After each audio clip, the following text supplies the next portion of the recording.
Hey class, just have a quick tip for you when you do some work in Excel. There will be times when you have to turn in some Excel assignments, and sometimes they're in multiple spreadsheets.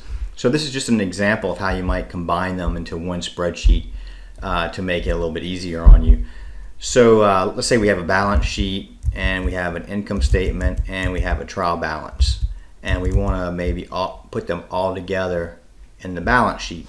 So I'll go to my trial balance, and then I'll go down to the tab at the bottom and I'll right click and I'll say move or copy.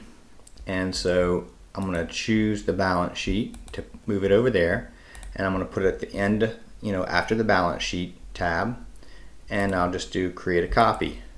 And now in the balance sheet tab, or in the balance sheet file, I have the balance sheet and the trial balance, and if I want to add the income statement, I can do the same thing.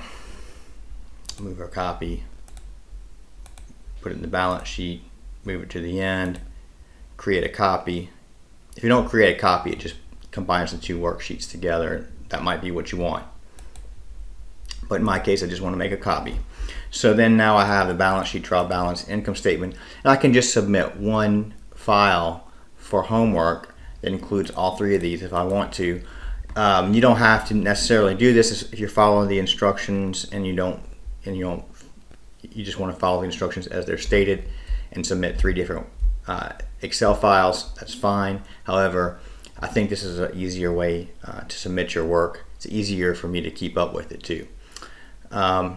So that's all this is all about. It's just a few minutes of your time to show you that. Thank you.